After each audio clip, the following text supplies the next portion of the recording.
Nós saudamos a todos com a paz de Cristo. Hoje é a 16ª noite do nosso seminário. Nas últimas 15 noites, nós apresentamos 9 temas e meio, porque não eu fiz o mix. Mas 9 temas, ou 9,5, não estão na série Profecias para o Tempo do Fim, aquela antiga série em DVDs. Não são sermões inéditos, são sermões que eu já fiz várias vezes por aí, mas não estavam gravados. E 5 ou 6 palestras são as mesmas que já estavam nos DVDs. Eu havia planejado e até anunciei durante a semana que hoje à noite falaríamos sobre o dom de línguas. Mas a pedido de alguns amigos, irmãos, eu mudei para amanhã à noite. E avisei, né? Ontem eu disse que, olha, não haverá prejuízo na nossa série, porque vários irmãos pentecostais, especialmente, pediram que nós apresentássemos o tema na terça-feira à noite, porque por várias razões eles não poderiam estar aqui. E notem, queridos, nós temos um grupo da Congregação Cristã do Brasil e outros da Assembleia de Deus, ou eram da Assembleia de Deus, né? E da Congregação Cristã. E é interessante, são as pessoas que mais trazem visitas aqui. Quem mais traz visitas são aqueles que são adventistas já do 7º dia, mas não são batizados ainda. É um fato interessante e comum. Essa semana eu completo 52 anos de vida. Amém. Estou anunciando para ver se alguém presente, né? Essa semana, algum dia da semana aí. E eu completo no final do ano 26 anos como evangelista. Então, exatamente metade da minha vida no evangelismo público. E nunca houve uma exceção. É sempre assim. Sempre são aqueles que não são batizados ainda que mais trazem visitas.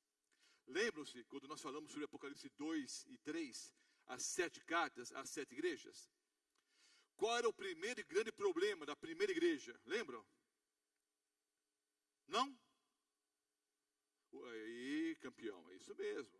Abandonaram o que? O primeiro amor. O amor esfria, né?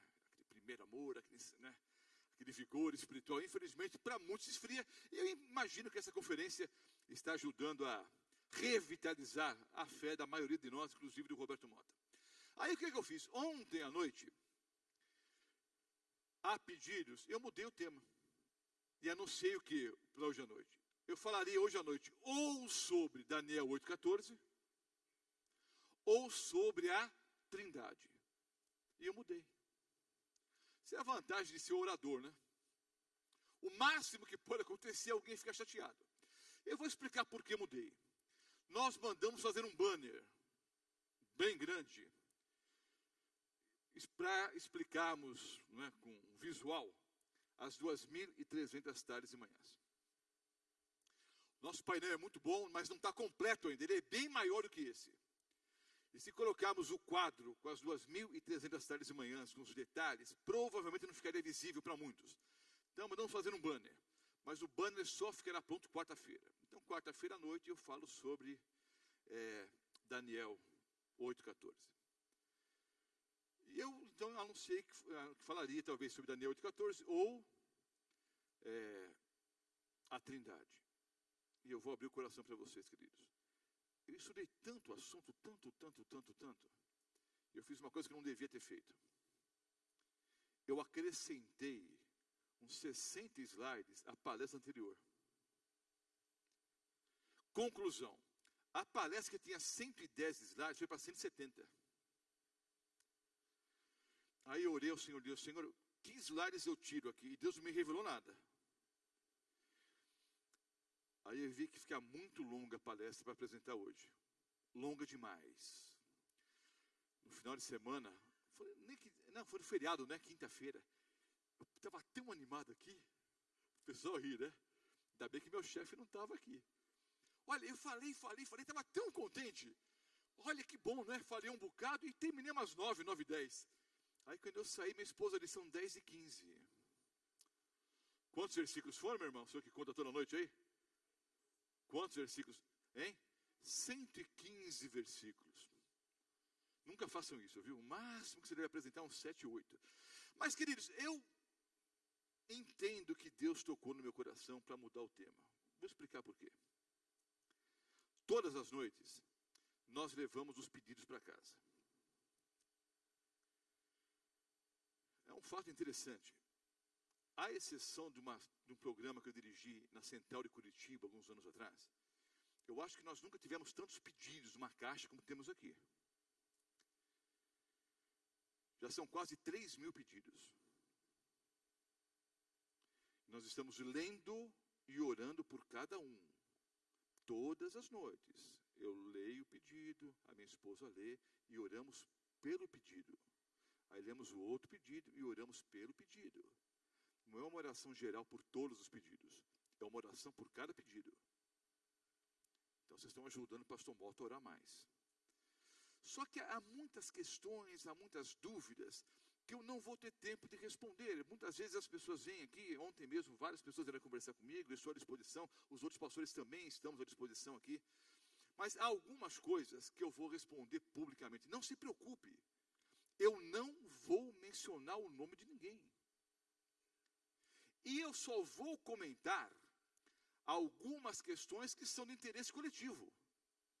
E há muitas dúvidas que vários dos que estão aqui apresentaram.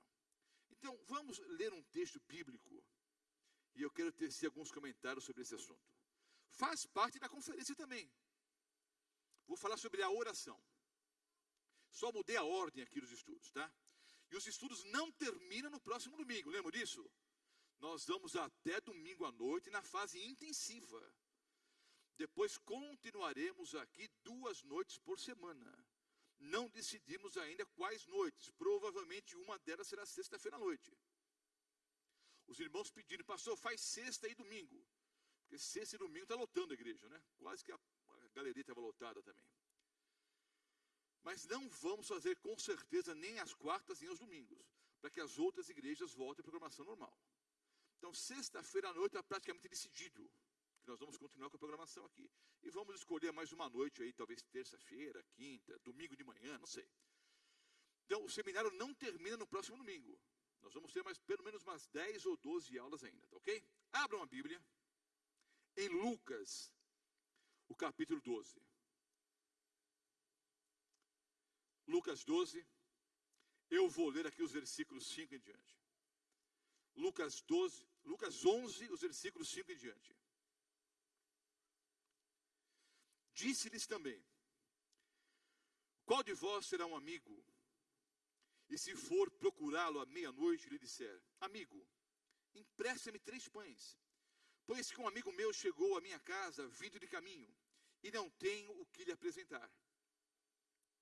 Se ele, respondendo de dentro, disser, não me importunes, já está a porta fechada, e os meus filhos estão comigo na cama, não posso levantar-me para te dar. Digo-vos que, ainda que não se levante a dar-lhes por ser seu amigo, certamente o fará, 11, 5 em diante, certamente levantar-se-á, todavia, por causa da sua importunação, ele lhe dará tudo o que houver mister. Eu vos digo a vós, pedi e dar-se-vos-á. Buscai e achareis. Batei e abri-se-vos-á. Porque qualquer que pede, recebe. Quem busca, acha. E a quem bate, abrir-se-lhe-á. Qual é o pai dentre vós que, se o filho lhe pedir pão, lhe dará uma pedra? Ou se lhe pedir peixe, lhe dará por peixe uma serpente?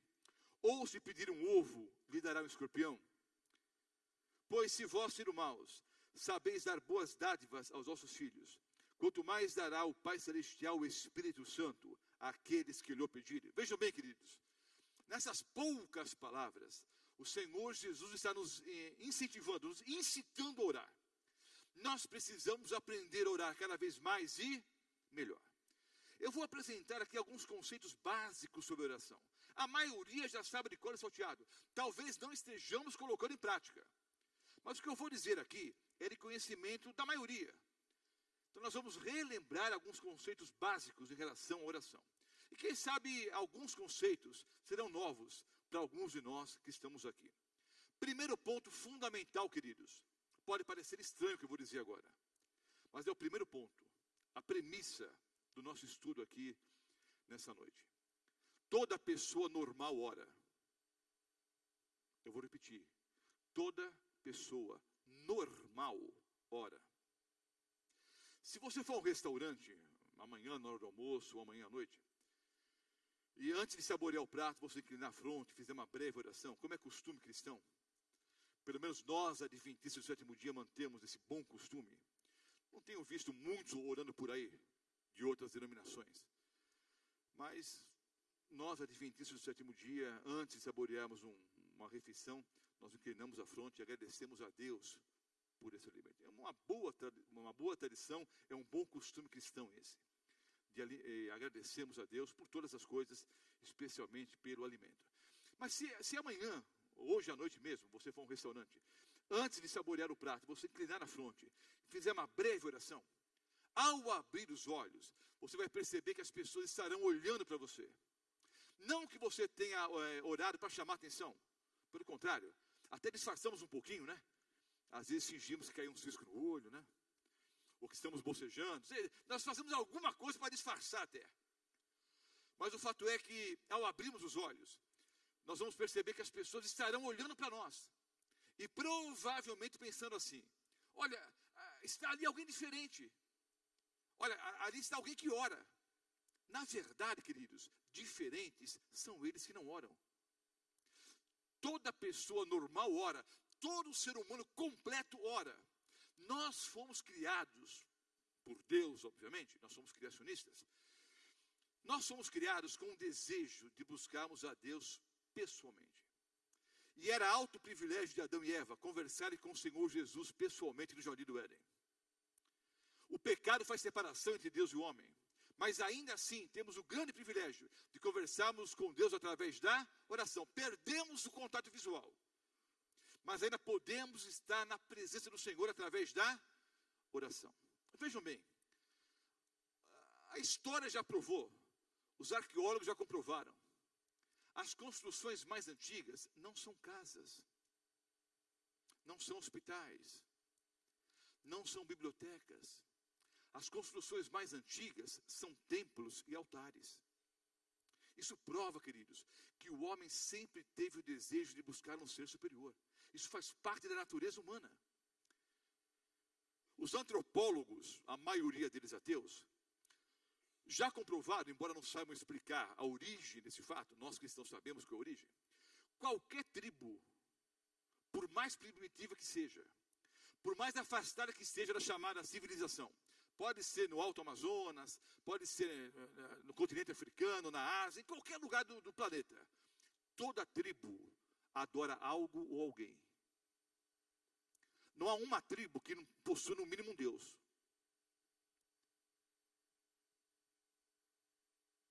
Isso prova que o homem sempre teve o desejo de buscar um ser superior. Imaginemos a seguinte hipótese, é apenas uma ilustração. Eu pego 30 criancinhas recém-nascidas, sobrevoo a floresta amazônica e solto as 30 criancinhas de paraquedas. É só uma ilustração. Essas crianças lançadas de paraquedas, elas vão morrer de fome, inanição, ou devoradas pelas feras, mas, em tese, essas 30 crianças vão sobreviver. Entenderam a ideia? Soltamos 30 criancinhas no meio da floresta amazônica. Essas 30 crianças sobrevivem. 25 anos depois, nós vamos voltar àquele mesmo local. Só que vamos agora pousar numa clareira ali. Vamos pousar com o helicóptero ali e nós vamos procurar essas 30 crianças, que serão o que agora? Adultos, com 25 anos de idade. Vocês podem ter certeza absoluta que estarão adorando algo ou alguém, sem nunca terem sido ensinados. Pode ser uma pedra, pode ser a lua, pode ser o sol, pode ser um animal, pode ser uma árvore, uma pessoa pode adorar outra pessoa. Eles podem externar esse desejo de maneira o quê? Errada. Mas quem colocou no coração humano o desejo de buscar um ser superior? Os evolucionistas não têm resposta para muitas coisas, inclusive essa. Quem colocou no coração humano a religiosidade? Esse anseio por buscar um ser superior. É fato, acabei de mencionar e repito, algumas pessoas externam esse desejo adorando a falsos deuses. Nós cristãos temos o altíssimo privilégio de externarmos esse desejo adorando Deus verdadeiro. Todo ser humano completo ora. Entenda uma coisa, queridos. É perda de humanidade. O ser humano é menos homem, é menos completo quando deixa de orar. O ser humano completo é aquele que ora. Todo ser humano completo, todo ser humano normal ora. Faz parte da natureza humana buscar um ser superior. Segunda premissa. Quando você ora, quem fala? Normalmente, você vai chegar hoje à noite em casa, não é? E vai provavelmente orar antes de dormir. Quando você ora, quem fala? Amanhã de manhã, quando você se levantar, você vai orar. Quem fala? Normalmente. Pode responder sem medo. Normalmente nós falamos. O segundo conceito é bem simples, tanto quanto o primeiro. A verdadeira oração é um diálogo com Deus. Não é um monólogo, onde só você fala. A verdadeira oração é um diálogo com Deus. E haverá um momento na sua vida e na minha vida, eu não cheguei a esse estágio espiritual ainda, quero chegar um dia. Mas haverá um momento na sua vida e na minha vida, quando nós mergulharmos no mundo da oração, que nós vamos falar cada vez menos e ouvir mais. A verdadeira oração é um diálogo com Deus. Interessante. Pastor, mas ouvir a Deus é coisa de louco? Uma conversa com o pastor Assílio certa vez, ele comentou esse fato.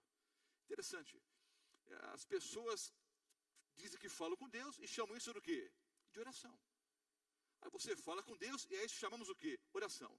Se você ouve a voz de Deus, é loucura por quê? Então você pode falar com Deus, isso é oração. Se você ouvir a voz de Deus, é loucura? Não, queridos, isso é a verdadeira oração. A verdadeira oração é um diálogo com Deus. Muitas pessoas dizem, inclusive nos pedidos de oração escreveram: ah, pastor, eu oro, e minha oração não passa no teto. Eu sei o que significa essa frase. Você quer dizer que você está orando e Deus não está ouvindo as orações. Eu vou dar um conselho simples: vá lá fora orar. Vá ao ar livre, né? Se o problema é o teto, então vá lá fora orar. Mas é lógico, eu entendo, queridos, o sentido da frase. É que você acha que está orando e a oração não está chegando. O fato é o seguinte, queridos. Chega assim. E Deus está respondendo. A pergunta é, você para ouvir a resposta?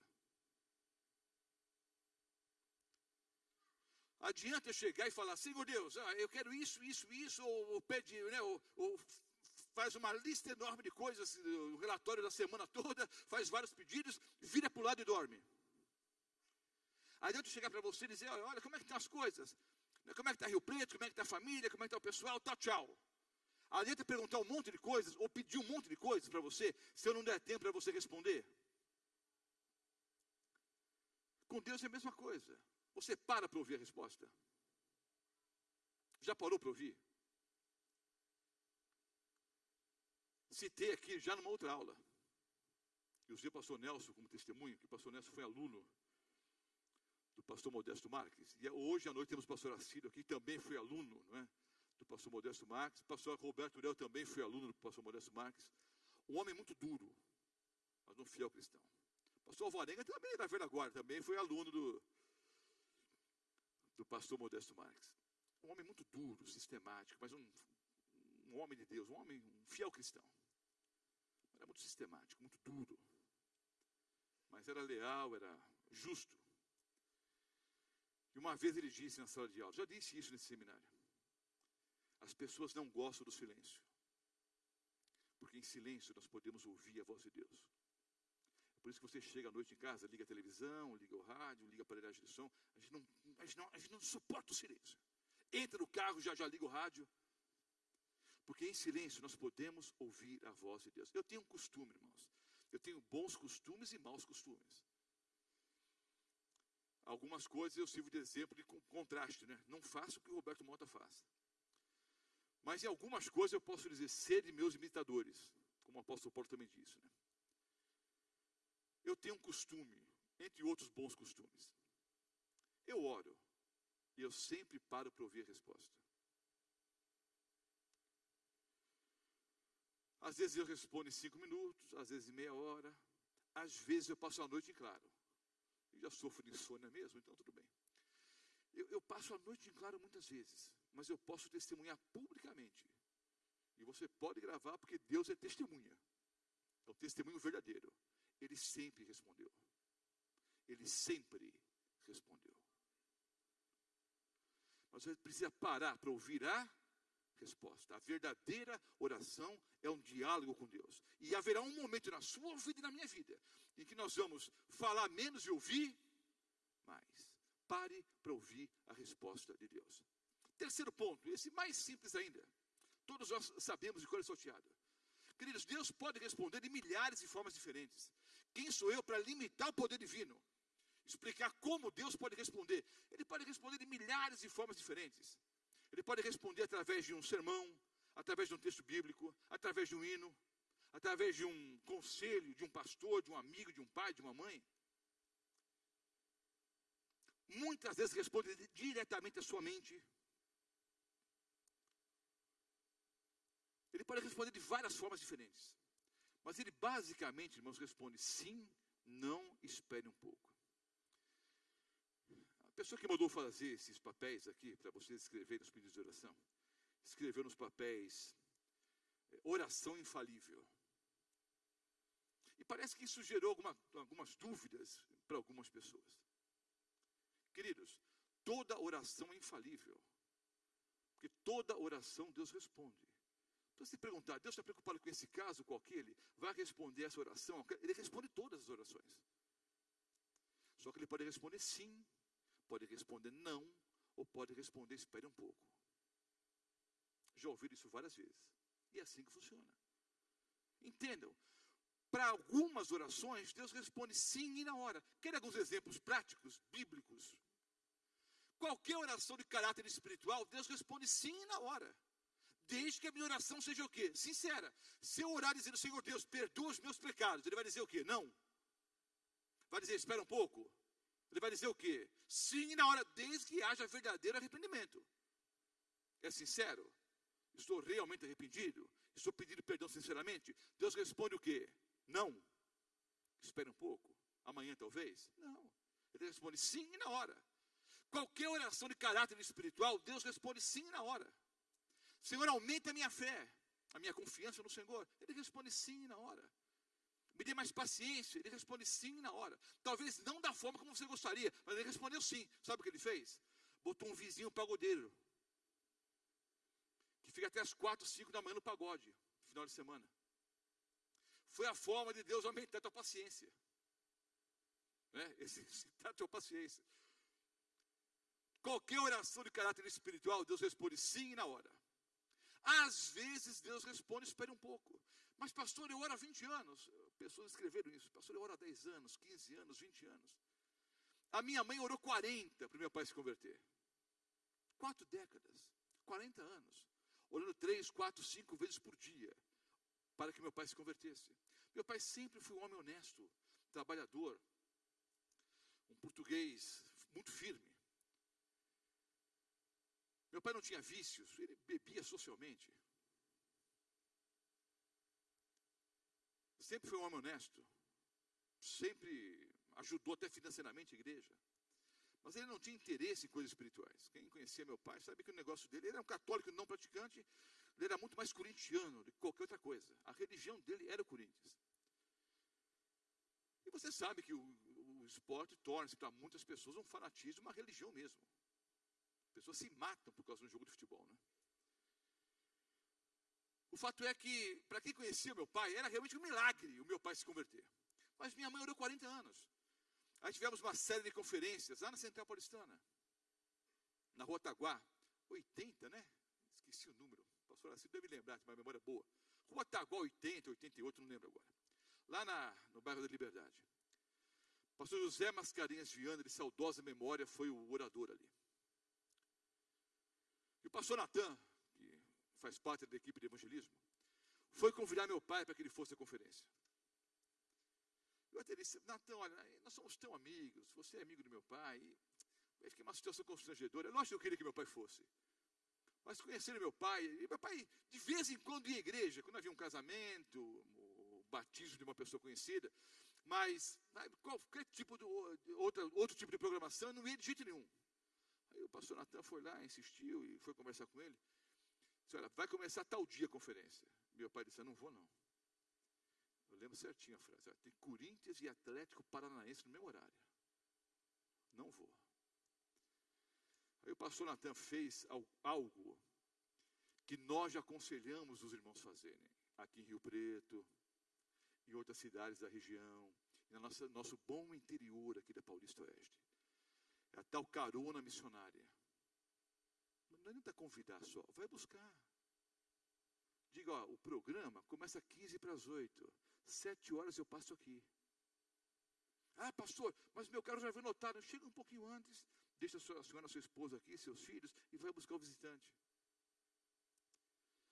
Pastor Natan fez isso. Toda noite ia buscar meu pai. E na primeira noite, ele não assistiu o jogo do Atlético Paranaense contra o Corinthians Atlético Paranaense, e foi à igreja.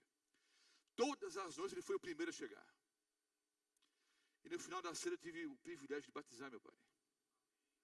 Morreu alguns anos atrás, mas morreu em Cristo. Por 40 anos a minha mãe orou. Aliás, vou até aproveitar para abrir uma janelinha aqui. E essa janela às vezes eu abro e não fecho mais. Vou abrir uma janelinha. Meu pai assistiu a série de conferências, 3 semanas e pouco, lá com o pastor José Mascarenhas Viana. E foi batizado. E alguém disse, ué, mas apenas 3 semanas de estudos e já vai ser batizado? O que vocês acham, irmãos? É pouco tempo? Sim ou não? Não, não são 3 semanas. São 40 e poucos anos e 3 semanas.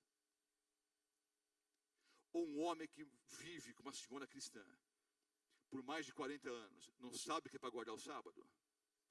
Não sabe que é para devolver o dízimo? Não conhece o estado do homem na morte? Não sabe que não pode comer alguns alimentos?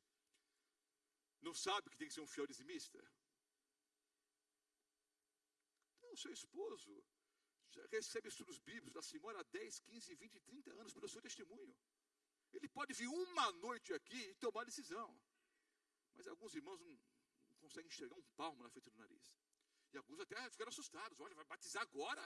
Só 3 semanas. Não são 3 semanas. São mais de 40 anos e 3 semanas. E as 3 semanas também foram suficientes, não é, para apresentar todas as doutrinas. Meu pai foi batizado. Minha mãe orou 40 anos. Mas pastor, 40 anos espera um pouco. Para Deus é nada. Nada. Deus pode estar respondendo para você. Espere um pouco. Persevere na oração. Vai orar 1 ano, 2, 3, 5, não sei. Há o tempo certo para todas as coisas. E nunca diga, ah, meu pai nunca vai ser batizado.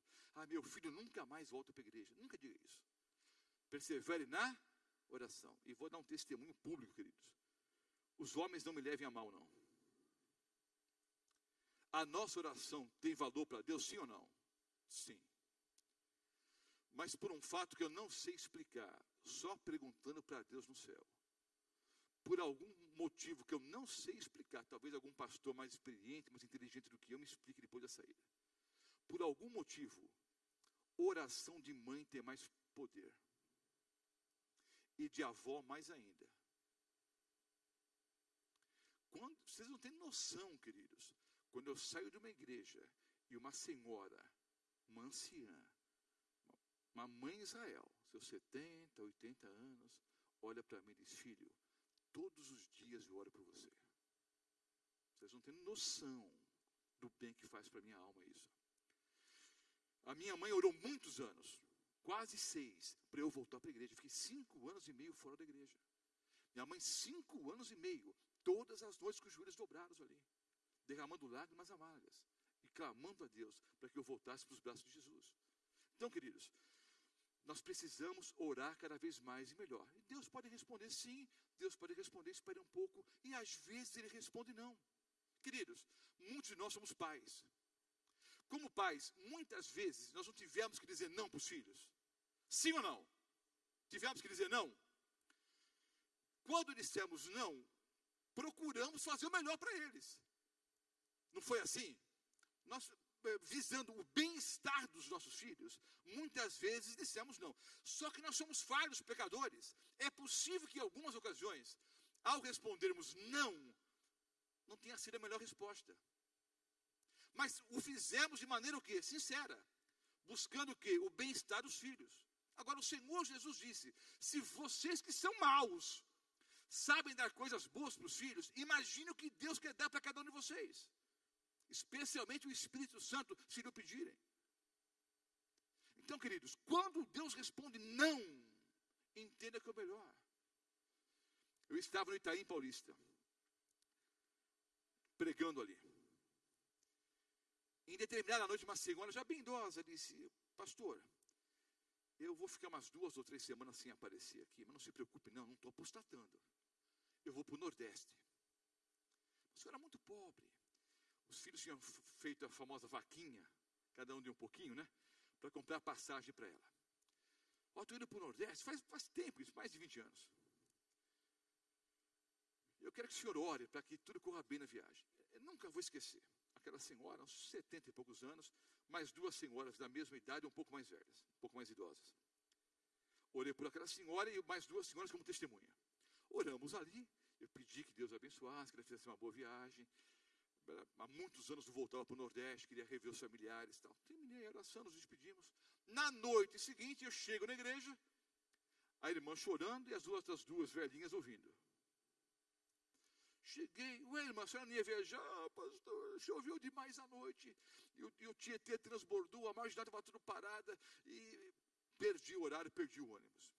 Eu acho que já existia naquela época a lei, né, que obrigava a companhia a ressarcir o valor da passagem, ou da outra passagem para ela. Mas os brasileiros dificilmente correm atrás dos direitos, o fato é que ela estava desesperada, porque havia perdido o horário, havia perdido a passagem, ela chorava muito, chorava. Mas as outras 2 irmãs olhavam para mim assim, desconfiadas. Elas pensavam o seguinte, pastorzinho, sem vergonha isso aí. Por isso que a obra não vai para frente. A igreja não pode avançar assim. O pastor ora para a irmã chegar no Nordeste, não chegou nem na rodoviária. É por causa desse tipo de pastores que a igreja não vai para frente. Meio cabeludo, né? Não tem cara de pastor, não tem jeito de pastor, não fala como pastor. Faz oração, a mulher nem chegou na rodoviária. Bom, fiz a palestra, na noite seguinte, era uma série como essa, várias noites consecutivas, na noite seguinte, a irmã toda feliz lá. Pastor, o senhor assistiu o noticiário? Eu não assisti não, irmã, eu estou com pouco tempo para ver televisão. Ó, pastor, aquele ônibus que eu perdi. Olha, o motorista adormeceu ao volante. O ônibus foi ribanceira abaixo, pastor, tem um monte de gente morta, um monte de gente no hospital. Graças a Deus que não estava naquele ônibus. Aí as 2 velhinhas, pastor, ora pela gente também. É assim, né, queridos? A linha divisória entre herói e bandido na igreja é muito tênue. Um dia o pastor é herói, no outro dia ele é bandido. Não é fácil, não. O povo é terrível, o povo do Senhor. Queridos, tem absolutamente nada a ver com a minha oração. Aquela senhora orou a Deus. Deus ouviu a sua oração. Ouviu a minha também. Deus tinha algum plano para a vida dela. No caso dela, em menos de 48 horas, ela já soube porque Deus respondeu não. Mas você pode passar uma vida inteira aqui na terra, sem saber porque Deus disse não. É preciso o quê? Ter confiança. Ter certeza absoluta de que o não foi o melhor. Ah, pastor, mas meu esposo é desempregado, tanto tempo orando. Estava quase tudo certo. Na hora H, na hora de fechar o contrato, de repente tudo voltou atrás. Por quê? Não sei. E se ele sofreu um acidente nesse emprego e morrer no dia seguinte? E se aparecer uma outra mulher na vida dele nesse emprego? Quer perturbar a vida dele e a sua? Não sei. Vou ficar cogitando. O fato é o seguinte, quando Deus diz não, é o melhor para nós. Ele pode responder sim, pode responder não, ou pode responder espere um pouco. Outro ponto importante, acho que é o 4, né? 4 ponto importante. Na verdadeira oração eu deveria dizer, Senhor, o que queres que eu faça? Eu posso pedir ou não? Devo pedir, mais e melhor. Pedir, dá-se-vos-á. A gente vai com uma colherinha assim de chá, não é? Não, tem um caminhão Scania. Deus quer me dar muitas coisas. Mas o fato é o seguinte, eu não sei pedir direito. Mas, além de não saber pedir como convém, na verdadeira oração eu deveria dizer: Senhor, o que queres que eu faça? E aí eu vou dizer uma frase que é desse sermão, mas que ao longo das palestras eu já usei e disse: essa frase é de outro sermão, é desse de hoje. E eu vou repetir, pode parecer teórico, mas é bem prático, não é filosófico não. Para pensar e não responde nada entre você e Deus. Os problemas que você enfrenta hoje se devem ao fato de que você pediu alguma coisa a Deus e Deus não atendeu? Ou foi o contrário? Não responda nada entre você e Deus, não quero nem saber. Só que pela experiência que a gente tem, estou ficando velho, né? Só de olhar para o rosto de você já sei. Então, não quero nem olhar muito. Os problemas que vocês enfrentam hoje se devem ao fato de que vocês pediram alguma coisa a Deus e Deus não atendeu, ou foi o contrário? Deus mostrou o caminho, você foi pelo outro, e hoje sofre as consequências. Minha irmã, Deus mostrou para a senhora várias vezes que esse casamento não ia dar certo. Não põe a culpa em Deus, não, você foi culpada. Deus te mostrou: não entra nessa que é fria, não vai dar certo. Te advertiram, te avisaram. O pastor falou com você, pessoas da família avisaram. Você mesmo no íntimo sabia, não vai dar certo, mas insistiu. Hoje sofre as consequências. Deus te mostrou o caminho, você foi pelo outro. Deus mostrou para o senhor que aquele negócio não ia dar certo, que o sócio era desonesto. Até tua esposa te avisou: cuidado com esse camarada aí. Deus te mostrou de várias formas. Você insistiu, quebrou a cara. Deus foi o culpado? Não. Ele te mostrou o caminho, você foi pelo outro. Deus não mostrou para você, jovem, que aquele rapaz não queria nada sério com você? Mostrou. Teus pais te avisaram: esse rapaz não é sério. Hoje você sofre as consequências. Deus foi o culpado? Deus não mostrou para você, rapaz, que aquele amigo era mau amigo? Nem amigo de verdade era. O famoso amigo da onça, né? Seus pais te avisaram: cuidado com esse rapaz, não é gente boa não. Você insistiu. Hoje sofre as consequências. E há muitos que agem assim. Sabe que tem a cevadinha, né? É o café de adventista, cevadinha. Logo quando eu cheguei aqui, eu disse uma frase aqui no interior, em 2007. Só disse uma vez. E até hoje repercute lá em São Carlos. O que eu vou repetir agora, né? Só se for muito bobo, né? Porque lá em São Carlos eu disse o seguinte: eu não tomo café. Mesmo que eu não fosse adventista, eu não tomaria, porque eu não gosto de café. Mas se eu tivesse que escolher entre café e cevada, eu tomaria café. Porque são duas porcarias. E o problema do café é a forma como o grão é torrado, que ao longo do tempo, né, porque produz alcatrão, isso pode com o tempo causar o quê? Câncer. É o mesmo problema da cevada. Só que a cevada é broxante. E o café é estimulante. O uso prolongado, né, de cevada pode levar à impotência sexual masculina. Então, se você tiver que escolher entre café e cevada, toma café, viu, irmão? Mas eu não estou liberando. Não estou dizendo que é para tomar. Eu falei isso em 2007 em São Carlos, mas não posso repetir aqui.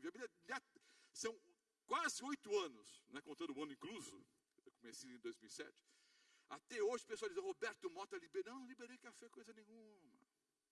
Não é isso não. É que a gente fica inventando um monte de porcaria, né? Então vamos substituir o café pela cevada. Aí vamos substituir a carne pela carne vegetal. Vamos substituir o vinho pelo vinho de crentão. Tem o crentão, né?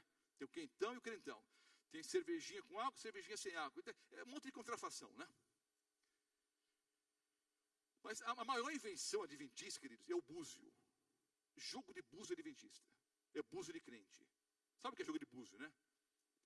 O pessoal da macumba, não sei se é macumba, se é umbanda, o pessoal da magia, né? Eles pegam ali umas conchinhas, né, os búzios. Eles fazem as orações ali e jogam os búzios. E dependendo da formação ali das conchinhas, eles pretendem prever o futuro. Como é que é búzio adventista? É assim. Vou para a Bahia ou não vou? Vou para Porto Alegre ou não vou? Viagem para a América ou não? Está em dúvida. Está louco para ir, mas não. Aí ele abre a Bíblia, para dar mais autoridade para o negócio. Abre a Bíblia e pega 2 papeizinhos.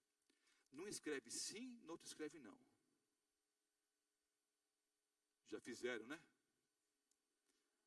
Hein? Não dá bandeira não, fica quieto aí. Num escreve sim, no outro escreve não. Aí faz a oração. Senhor Deus, vou para o Nordeste, não vou para o Sul, não vou para a América, não, e joga em cima do papel ali. É buzo de crente. Aí pega o papelzinho lá. Está louco para ir? Não. Eu não orei com fé, vou orar de novo. Irmãos, queridos, você é uma pessoa inteligente. Raciocina um pouquinho, ora a Deus e decida se é melhor você ir ou não. Outros ainda oram assim, Senhor Deus, olha, eu estou solteiro, eu quero me casar. E eu não sei, tem 2 senhoras, duas jovens na igreja, né? E eu não sei com qual das 2 eu namoro, as 2 parece que estão interessadas, eu não sei.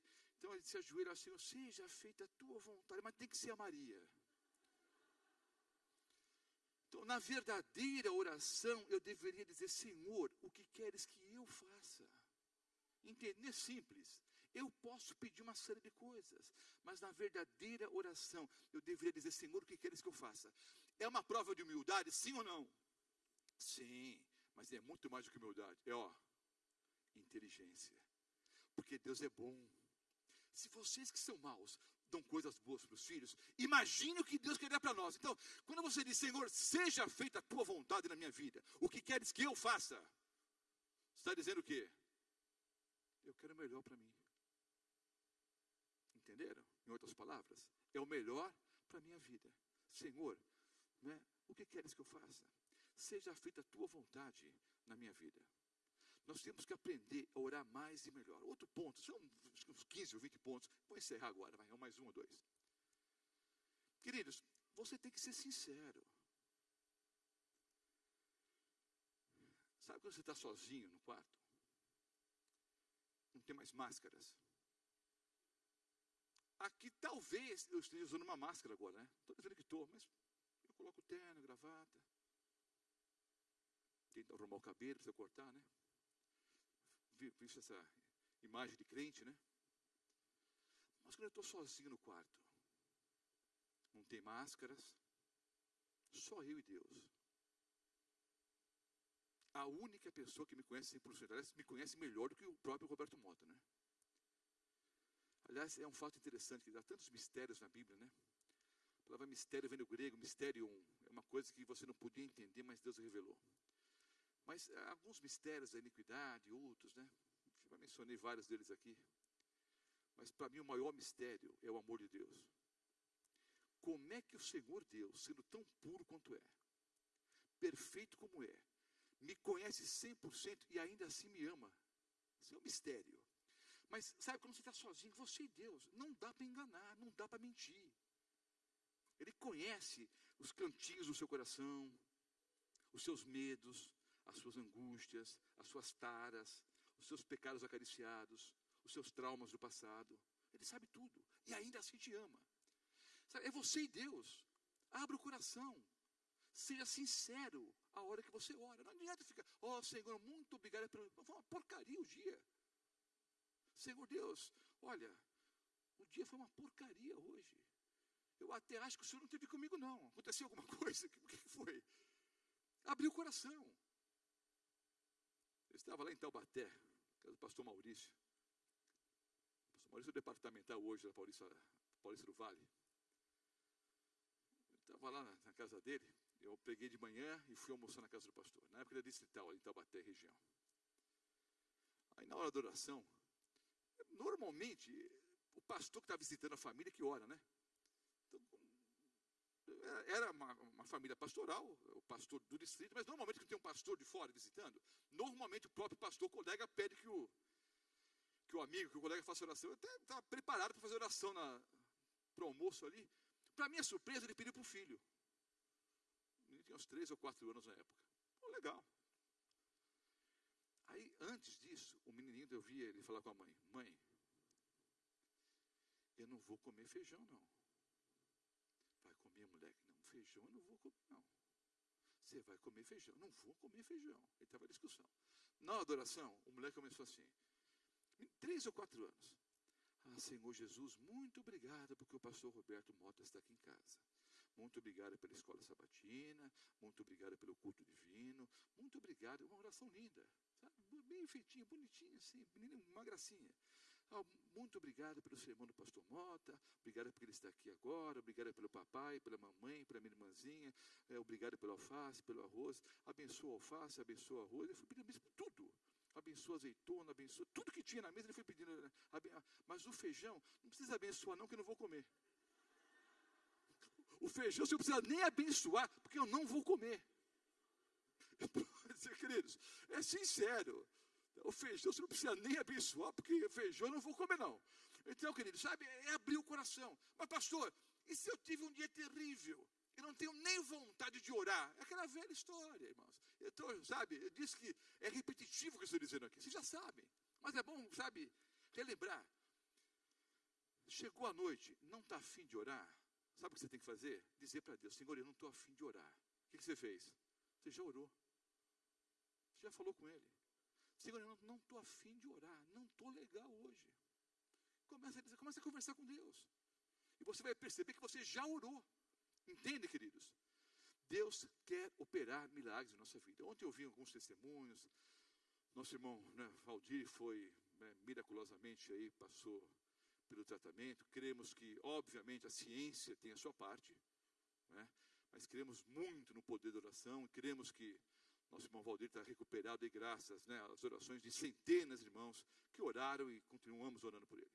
E vários irmãos agradecendo por bênçãos já recebidas ao longo dessas últimas semanas em que estamos aqui em oração, orando um pelos outros. Queridos, as orações têm poder. Elas chegam ao trono do nosso Deus. Pode ter certeza, qualquer caso, mas pastor, nesse caso, aquele caso, toda oração é ouvida por Deus e respondida por Deus. Todas. Eu estava em Carazinho. Tem algum gaúcho aqui? Gaúcho, tem algum? Não. Lá no fundo, 1, 2. Só 2 aqui? O senhor, esse bigodão de gaúcho, é só o bigode ou o senhor gaúcho, não? Hein? Não é gaúcho, não? Só o bigode que é de gaúcho. Estava em Carazinho, Rio Grande do Sul. Eu estava no 3º para o 4º ano de teologia na época. Comportando na cidade. Carazinho, Nome Toque, Passo Fundo. Estava em casa. Em casa não, na verdade nós estávamos dormindo no porão da igreja. Tem igreja ali, no porão funcionava ali uma escolinha. Mas é ali que eles arrumaram um quartinho para nós e ficamos ali pelo menos 2 meses. Eu e mais 3 colegas. De determinada manhã chegou um senhor ali. Ô Mota, você pode orar por mim? Posso. Eu estava pregando quase toda a noite lá, estava dirigindo vários programas para a igreja. Então eu comportava durante o dia, pregava à noite. Então o senhor foi lá, um fazendeiro, disse: pastor, ora por mim. Ele não era pastor ainda, mas era costume chamar o teologando de pastor, né? O senhor ora por mim? Oro.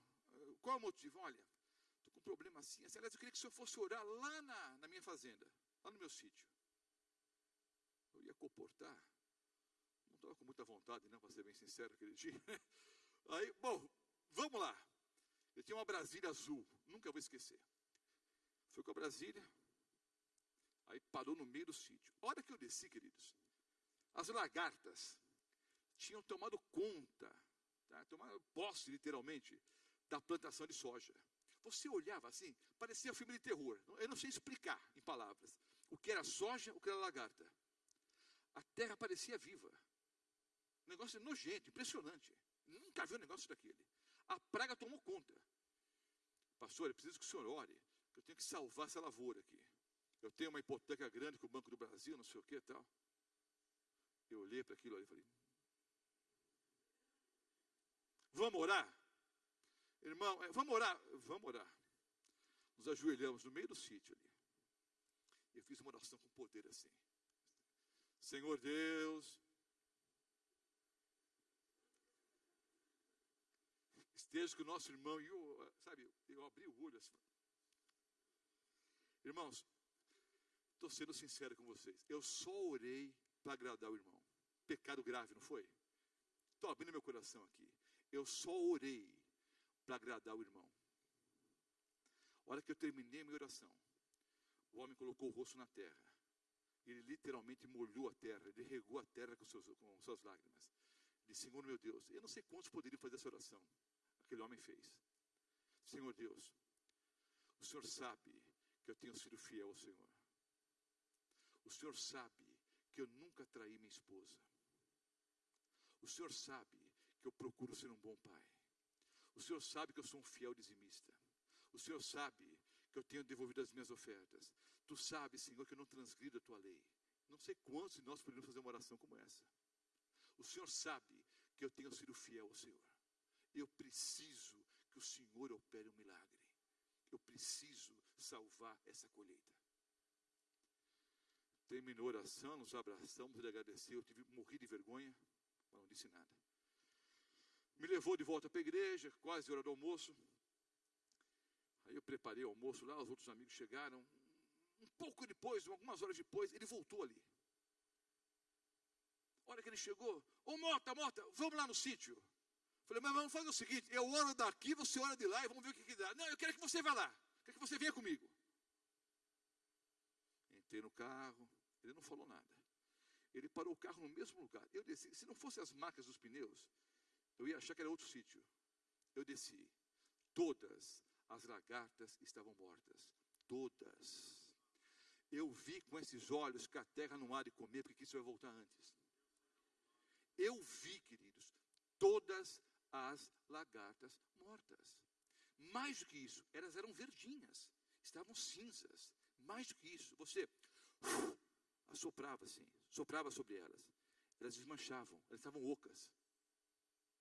O irmão, com lágrimas nos olhos, me abraçou e disse: pastor, obrigado pela sua oração. Eu comecei a chorar. Meu irmão, não foi pela minha oração, não. Fosse por causa da minha oração, o senhor estaria na porta do Banco do Brasil agora, renegociando a dívida. Não foi a minha oração, foi a sua fé, foi a sua confiança, foi a sua certeza, foi a sua oração.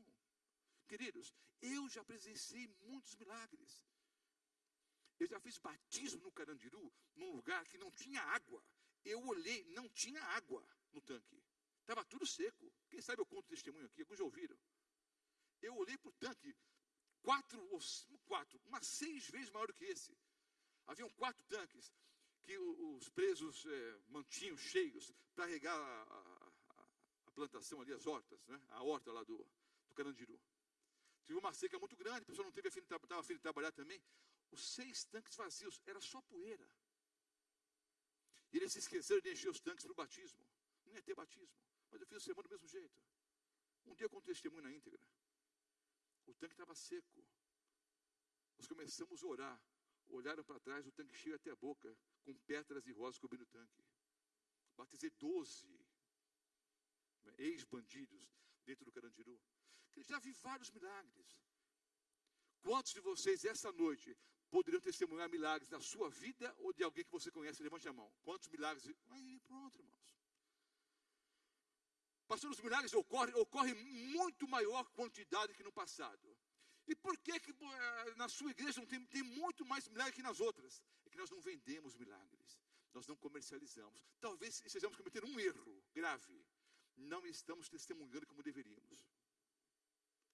Mas os milagres têm ocorrido, e vários ocorreram ao longo dessa semana. E das últimas semanas também. Nós vamos continuar orando. Agora, a oração é infalível. Por quê, queridos? Porque toda oração chega até o trono de Deus. Entenda que a resposta dele é o melhor.